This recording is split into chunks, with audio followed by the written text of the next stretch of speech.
Hace poco me encontré con un interesante artículo titulado Crossing God's Red Line.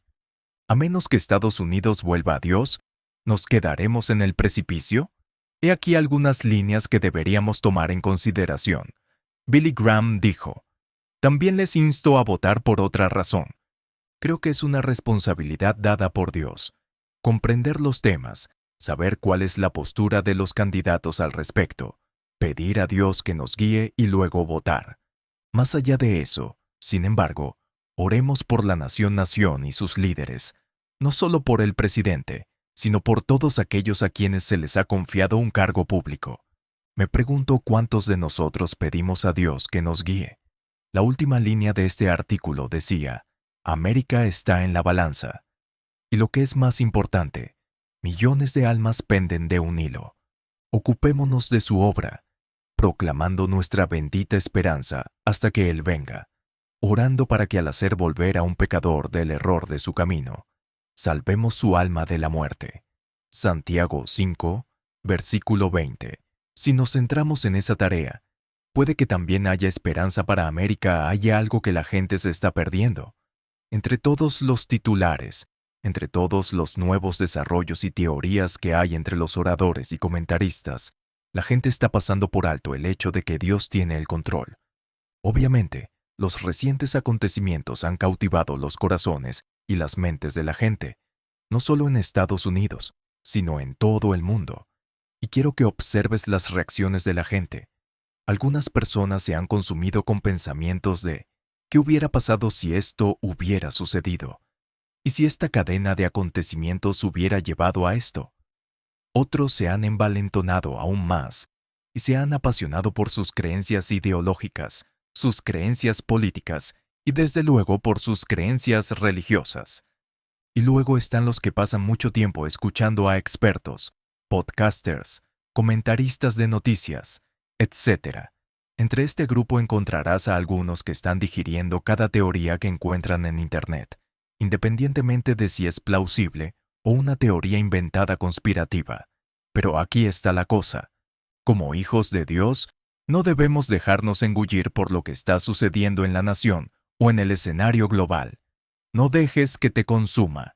Sí, es bueno y apropiado tener una preocupación razonable, pero quiero recordarles que Dios sigue siendo Dios. Jesucristo sigue sentado en el trono. Hay mucho ruido en el mundo de hoy, y los acontecimientos recientes son una clara indicación de dos cosas.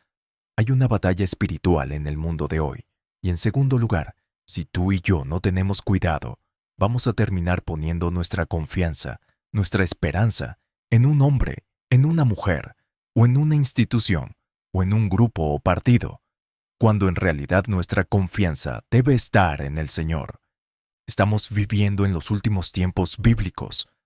Eso es lo que mucha gente siente en Israel, que estamos viviendo tiempos bastante históricos e incluso bíblicos, viendo literalmente cómo se desarrolla la historia ante nuestros propios ojos en la comunidad cristiana. Según el célebre pastor Greg Laurie, lo que está ocurriendo en Oriente Próximo es motivo para que nos levantemos y prestemos atención, y debería mover a los creyentes a orar por Israel. Un artículo en el sitio de noticias cristianas Harbinger's Daily dice, «Sé que hay muchas personas que están muy preocupadas por lo que les depara el futuro. No puedo decir que les culpe. En cierto sentido, la Tercera Guerra Mundial comenzó el 7 de octubre. Esta lucha en la que nos encontramos ahora es diferente a las del pasado. Es una guerra religiosa, cultural y, sobre todo, espiritual. Irán es fundamental para mucho de lo que está sucediendo. Lo estamos viendo ahora. Las cosas van muy rápido. Se trata de Jerusalén, Israel, el monte del templo, e Irán, Persia y las naciones circundantes que se mencionan en la Biblia. Así que tienes que sentarte y tomar nota de que un país del tamaño de Nueva Jersey lidera la discusión de cada poder político en la tierra. ¿Qué vamos a hacer con Israel? ¿Qué vamos a decir sobre Jerusalén? Cuando oímos todo esto y luego vemos titulares como este, mucha gente vive con miedo, temerosa respecto al futuro, temerosa respecto a la posibilidad de que los numerosos conflictos en todo el mundo se conviertan en algo devastador. Y para la persona que se pregunta, ¿qué es lo siguiente? ¿Qué va a ocurrir ahora? Quiero decirles unas palabras del propio Jesús. Y estas palabras se aplican a los días que vivimos ahora. Cuando estas cosas comiencen a suceder, miren hacia arriba y levanten sus cabezas, porque su redención se acerca. Eso está en Lucas, capítulo 21, versículo 28. Y la Biblia nos dice además, paz les dejo, mi paz les doy. No se la doy como la da el mundo. No se turbe su corazón ni tenga miedo. Eso está en Juan 14, versículo 27. A pesar de las muchas amenazas de este mundo, los creyentes en Cristo están llamados a no tener miedo. Ninguno en absoluto. La Biblia nos ha dicho lo que vendrá en el futuro. Muchos creen que el próximo evento en el calendario profético es el rapto de la iglesia.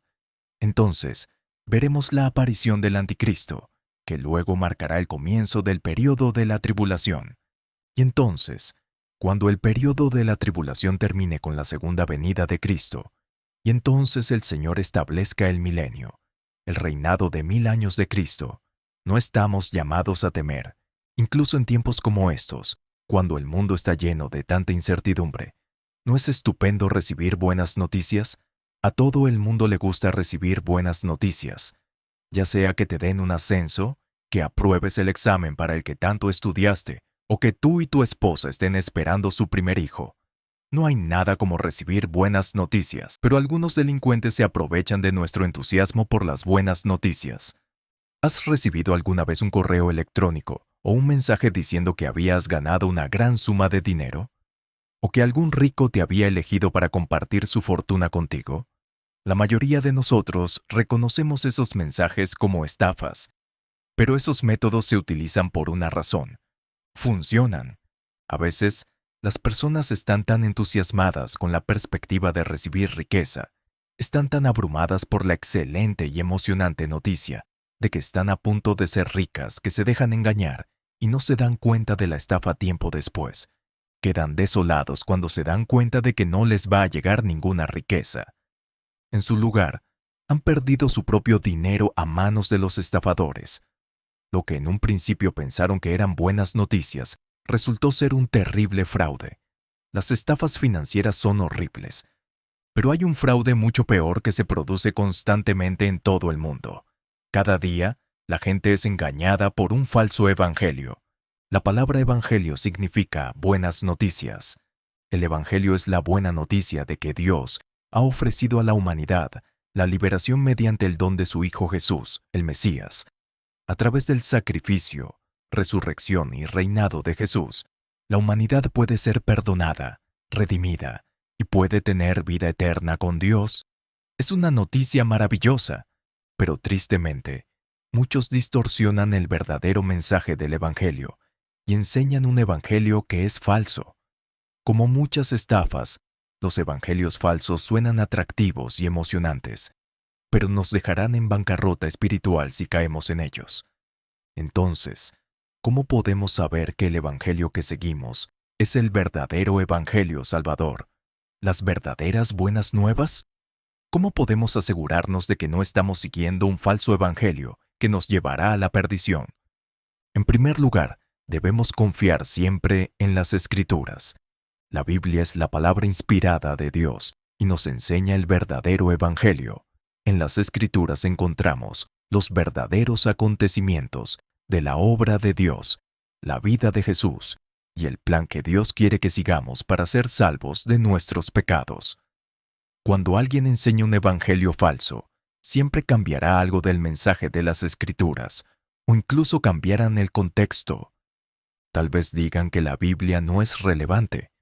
Muchos falsos profetas han descartado la palabra de Dios y afirman tener un mensaje especial de Dios que necesita ser seguido en su lugar. Cuando alguien dice esto, sabemos que comparten un falso evangelio sin esperanza. El apóstol Pablo una vez dijo a los cristianos, «Pero incluso si nosotros o un ángel del cielo os predicara un evangelio contrario al que les hemos predicado, será anatema como hemos dicho antes. Así que ahora lo repito, Si alguien les predica un evangelio contrario al que habéis recibido, será anatema. Cuando alguien dice que la Biblia no es necesaria, que ya no es relevante, o que está incompleta sin su mensaje adicional, está ofreciendo un evangelio falso y vacío. Del mismo modo, si el mensaje de alguien contradice la Biblia, lo que enseñan puede sonar atractivo, pero no es la única buena nueva salvadora del evangelio. Aunque el evangelio es falsificado de muchas maneras, aquí hay algunas que aparecen con frecuencia en los tiempos modernos. Primero, cualquier evangelio que no esté centrado en Cristo es un evangelio falso. Los evangelios modernos suelen centrarse en el yo, el amor a uno mismo, el cuidado de uno mismo, la autoafirmación, etc.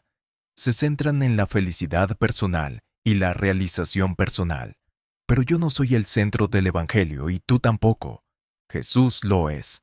Sí, somos maravillosamente bendecidos por Jesús, pero Él es el punto focal del evangelio salvador. Si Jesús no es nuestro Señor y Rey, tampoco es nuestro Salvador. Cualquier evangelio que haga de Jesús un amigo pero no un gobernante, no es un evangelio completo o verdadero. La vida, obra y reinado de Jesús son el corazón del evangelio. Solo cuando Jesús es el punto focal, podemos confiar en que estamos escuchando y obedeciendo el verdadero evangelio. ¿Por qué muchos optan por un evangelio que no está totalmente centrado en Cristo? Probablemente porque para que Jesús sea el Rey, nosotros debemos ser destronados como gobernantes de nuestras vidas. Debemos escuchar, confiar y obedecer a Jesús, en lugar de a nuestros caprichos, deseos e ideologías. Y esto no siempre es fácil. Aunque Jesús nos promete la bendición eterna, el camino hacia ese futuro no es fácil. De hecho, Jesús lo describe como un camino estrecho y difícil. No nos gustan las dificultades. Por eso muchos se dejan engañar por falsos evangelios que prometen una vida fácil. Jesús llama a sus discípulos a tomar su propia cruz, a negarse a sí mismos y a servir a los demás. Esa es una vida difícil. Muchos preferirían la seguridad al sacrificio y el egoísmo a la negación de sí mismos. Así, muchos falsos evangelios desvían a la gente de la verdad cuando predican promesas de prosperidad, comodidad y satisfacción personal. Pero debemos recordar que, por muy agradables que parezcan, los falsos evangelios no tienen poder para salvar mientras conduzcan a la comodidad. Esa comodidad es fugaz, no eterna. Además, someternos a Jesús como nuestro Rey Salvador requiere algo que no nos arrepentimos. Sí, Jesús nos ama aunque hayamos pecado, como dice Romanos 5, versículo 8. Pero Dios muestra su amor por nosotros, en que siendo aún pecadores, Cristo murió por nosotros. Pero Jesús no murió para que pudiéramos persistir en el pecado. Murió para que pudiéramos ser perdonados y salvados de nuestros pecados. Sí, Jesús comió con recaudadores de impuestos y pecadores, pero lo hizo para enseñarles la verdad y llamarles al arrepentimiento, para ordenarles que cambiaran sus caminos pecaminosos y le siguieran a Él. Sí, Jesús enseñó un mensaje de amor, pero ese mensaje de amor exigía arrepentimiento. Mateo 4, versículo 17, nos dice que cuando Jesús predicaba, proclamaba, «Arrepentíos, porque el reino de los cielos está cerca». En Lucas 13, versículo 3, Jesús dice, «Si no os arrepentís, todos pereceréis igualmente». El evangelio predicado por Jesús requiere arrepentimiento. Tristemente, muchos predicadores proclamados hoy no requieren tal cosa. Muchos predican, «Ven como eres», y aunque eso puede sonar alentador, su verdadero mensaje es, «Quédate como estás». Cualquier evangelio que no nos llame a arrepentirnos del pecado, dejar comportamientos y actitudes pecaminosas, y conformar nuestras vidas a la voluntad de Jesús, no es el verdadero evangelio, y no son buenas noticias. Puede sonar bien, puede sonar reconfortante, puede hacernos sentir mejor con nosotros mismos, pero no hará nada para salvarnos realmente de nuestros pecados o transformarnos en personas piadosas. El evangelio es realmente una buena noticia. Es el mensaje de que Jesús nuestro Creador y nuestro Dios, es el Rey soberano, que está dispuesto a perdonarnos y que puede salvarnos y nos salvará si le seguimos. Pero para que Jesús nos bendiga, nos perdone con su sangre y nos salve con su poder, exige que le pertenezcamos, exige que confiemos en Él, que creamos en Él y que le obedezcamos. Y en eso Jesús es inflexible. Muchas personas quieren la salvación, pero no están dispuestas a someterse verdaderamente al señorío de Jesús. Así que se conforman con falsos evangelios, proclamaciones y religiones de hombres que se parecen mucho al Evangelio y comparten algunas de las mismas características del verdadero Evangelio, pero al final del día son vacíos y falsos. Prometen mucho, pero roban almas. No te dejes estafar por una mentira. No te dejes engañar por un falso evangelio. Confía solo en Jesús y en su palabra. Compare todos los mensajes con la palabra inspirada de Dios y resuelva seguir a Jesús de todo corazón. Regocíjese en el poder salvador del verdadero evangelio. Y no se deje engañar por nada menos que eso.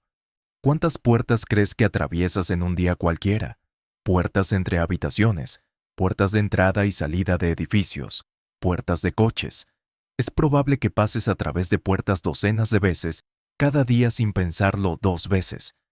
Pero no solo atraviesas puertas físicas, las puertas de la oportunidad, el cambio, la tentación, el crecimiento, y más se abren y cierran innumerables veces cada día. Algunas de estas puertas metafóricas son tan rutinarias como las reales. Otras son poco frecuentes, y otras hay que cerrarlas y alejarse de ellas. Al igual que las puertas físicas que uno atraviesa, las decisiones se toman a menudo con poca reflexión. Muchas decisiones parecen pequeñas e intrascendentes, pero aún las pequeñas decisiones pueden ser una puerta a un camino que el cristiano no debe caminar. Entonces, ¿de qué puertas debe cuidarse el cristiano, sino evitarlas por completo?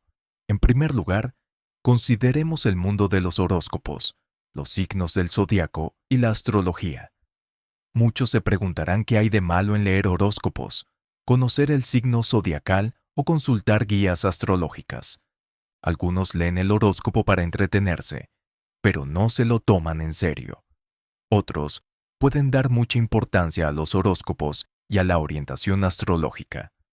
El objetivo de la astrología es conocer la personalidad y el destino, mediante la interpretación de las estrellas y los cuerpos celestes. La astrología se basa en la idea de que cosas como la suerte y el destino no solo existen, sino que pueden aprenderse porque la historia del destino está escrita de algún modo en las estrellas. Así, si sabes leer esa historia o encuentras a alguien que la lea por ti, puedes conocerte mejor a ti mismo y a los demás y aprender la mejor manera de tomar decisiones satisfactorias. El problema para los cristianos es que leer el destino en las estrellas es ajeno a la Biblia. Las Escrituras revelan que las estrellas y los cuerpos celestes tienen un propósito, pero ese propósito no es revelar el destino. Según el versículo 14 del Génesis 1, cuando Dios creó el sol, las demás estrellas y la luna, los hizo para que sirvieran de señales y estaciones, y para los días y los años, y para que fueran luminarias en la expansión de los cielos, para alumbrar la tierra. Los cuerpos celestes obedecen al orden de la creación de Dios. Las estrellas se han utilizado durante mucho tiempo para la navegación. Las fases de la luna pueden utilizarse para trazar el tiempo, pero la Biblia nunca instruye al pueblo del Señor a leer las estrellas para conocer su destino o ayudarles a tomar decisiones. De hecho, los astrólogos se mencionan en la Biblia, pero no positivamente. Isaías 47, versículo 13, habla burlonamente de los consejeros que miran a las estrellas, a las lunas nuevas, hacen saber lo que vendrá sobre ti. ¿No podría ser la astrología algo divertido? Quizá algunos lo vean así, pero hay un peligro detrás de la astrología. El pueblo de Dios no necesita leer las estrellas para conocer su destino. Los cristianos confiamos en que el futuro está en manos de Dios, no en las nuestras. El destino que importa es nuestro destino eterno. Y las Escrituras, no las estrellas, nos muestran cómo asegurarnos de heredar la vida eterna. El pueblo de Dios no necesita señales ni estrellas que le ayuden a tomar decisiones. Eso lo hace la Biblia, y la astrología está demasiado relacionada con el misticismo y el ocultismo para que el cristiano participe, solo por diversión. La astrología es una puerta que es mejor dejar cerrada. Hablando de cosas que son solo por diversión, ¿qué hay del entretenimiento? Todo el mundo busca formas de pasar el tiempo mientras conduce un coche o durante periodos de relajación. La música, los libros, los videojuegos, las películas y demás se convierten en formas fáciles de entretenerse. Normalmente, las decisiones sobre qué música escuchar o qué serie de televisión ver no son muy meditadas. Son decisiones que se basan simplemente en lo que es agradable y placentero. Pero estas decisiones pueden tener un impacto sutil pero profundo en la dirección equivocada. La música es un tesoro universal. Todas las culturas aman, escuchan y hacen música. Pero, ¿qué tipo de música se hace? La música secular moderna a menudo ensalza y glorifica comportamientos en los que el cristiano no debería participar. Muchas canciones glorifican la violencia. El lenguaje profano y grosero ensucia muchas melodías. Y por supuesto, una gran cantidad de música eleva y alaba estilos de vida y comportamientos inmorales. Es fácil decir que es solo una canción o que me gusta la melodía, pero ¿cuántas veces puede el cristiano escuchar canciones que no solo minimizan la fornicación y la inmoralidad, sino que la alaban sin verse afectado por ese mensaje? Lo mismo ocurre con los libros, los videojuegos y las películas. Todas estas cosas, las cosas que la gente consume a través de sus ojos y oídos, tienen un impacto en el corazón.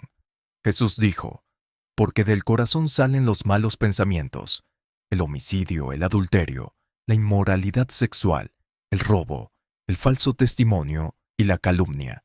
¿Cuántas veces puede un hombre o una mujer observar un comportamiento ilícito y, sin embargo, mantener una guardia vigilante sobre sus pensamientos? Lo que una persona consume comienza a moldear lo que es. Si los cristianos se entretienen consumiendo cosas malas, ¿cuánto tiempo pasará antes de que su corazón cambie y comiencen a pensar y actuar más como el mundo que como Cristo? Algunas puertas de entretenimiento necesitan estar cerradas. Por último, ¿qué pasa con las palabras y el habla? A menudo la gente habla sin pensar. Después de todo, ¿qué tan dañinas pueden ser las palabras? El mundo puede considerar que las palabras son inocuas, pero las Escrituras advierten repetidamente al pueblo de Dios que cuide su lenguaje. Jesús prometió que todos darán cuenta de sus palabras en el día del juicio. En Mateo 12, versículo 36, el apóstol Pablo condena la charla corrupta, la charla necia y las bromas groseras. En Efesios, Santiago ofrece una larga advertencia sobre el discurso cristiano y el peligro que encierran nuestras palabras. El mundo puede cruzar las puertas de la palabra con ligereza, pero el cristiano debe tener cuidado con sus palabras y elegir solo puertas que hablen la verdad, edifiquen a los demás y alaben a Dios. ¿Qué puertas cruzarás hoy? Elígelas con cuidado. Las puertas que atraviesas determinan los caminos por los que caminas. Asegúrate de caminar por los caminos de Dios, no por los caminos del mundo. Estoy a punto de leerte un pasaje muy crucial de las Escrituras que está en la Biblia. Y mientras leo estos versículos, quiero que tomes nota especial de lo que la Biblia dice acerca de tu corazón, tu boca, tus ojos y tus pies. Proverbios 4, versículos 23 al 27 dice: Guarda tu corazón con toda diligencia, porque de él mana la vida. Aparta de ti la boca engañosa y aleja de ti los labios perversos. Que tus ojos miren hacia adelante y tus párpados hacia adelante. Reflexiona sobre la senda de tus pies y que todos tus caminos sean firmes. No te desvíes ni a derecha ni a izquierda. Aparta tu pie del mal. Es clave notar que este pasaje de la Escritura comienza y empieza hablando del corazón. Piensa en tu corazón físico. Si tienes un corazón malo, entonces el resto de tu cuerpo está en peligro. Si el corazón deja de funcionar, entonces todo lo demás deja de funcionar. No puedes tener un corazón muerto y un oído sano. Lo mismo ocurre con nuestro corazón espiritual. Si el corazón es bueno, entonces lo que sale es bueno. Sin embargo, si el corazón es malo, lo que fluye de nuestro corazón será malo. Cuidar tu corazón puede ser un reto porque el corazón es atacado desde muchos ángulos diferentes. Este mundo y sus placeres están tras tu corazón. Satanás está detrás de tu corazón. Y nuestra propia carne pecaminosa quiere atacar y llenar nuestros corazones de pecado. Y cuando estamos teniendo un día difícil o pasando por tiempos difíciles, puede ser fácil para nuestros corazones desviarse. La siguiente área que debemos cuidar es nuestra boca. Debemos dejar de hablar perversamente. Nuestra boca realmente revela lo que está pasando en nuestros corazones. Hay maldad en nuestros corazones. Si hay pecado, nuestra boca lo reflejará. Las palabras y acciones que fluyen de nuestra boca revelan dónde está realmente nuestro corazón. Podemos parecer espirituales desde afuera. Sin embargo, nuestras palabras revelarán nuestra espiritualidad. Y ahora a los ojos. Debemos mantener nuestros ojos espirituales directamente hacia adelante. Piensa en tus ojos físicos. Si estás manejando y no mantienes tus ojos directamente hacia adelante, te vas a meter en serios problemas. Algunos de los peores choques son porque nuestros ojos están enfocados en otra cosa, como un teléfono o alguien en el asiento trasero, y nuestros ojos espirituales pueden hacer lo mismo. Cuando desviamos nuestros ojos del Señor, somos propensos a tropezar. Y la última área mencionada en este pasaje de la Escritura tiene que ver con los pies. Cuando nos enfocamos en mantener nuestros pies en el camino, nos movemos en la dirección correcta. Si vas a caminar por un sendero y decides salirte de él, es mucho más probable que te pierdas. Sin embargo, si te centras en mantener los pies en el sendero, tu camino está trazado. Una vez más, lo mismo ocurre en el plano espiritual. Si sigues el camino moral que Dios ha trazado para ti, no tropezarás. Sin embargo, si buscas tu propio camino, es mucho más fácil tropezar.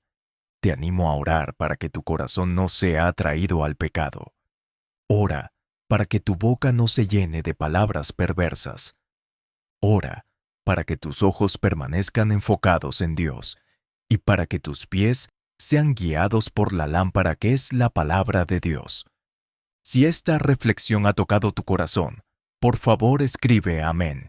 Ruego para que Dios te dé sabiduría e inteligencia, sobre todo si nos escuchas y tienes una puerta de votación próxima. Y por favor, haznos saber en la sección de comentarios si deseas que oremos por ti específicamente. Y ayúdanos dando clic al botón de me gusta y suscríbete en el canal para poder traer más videos para ustedes.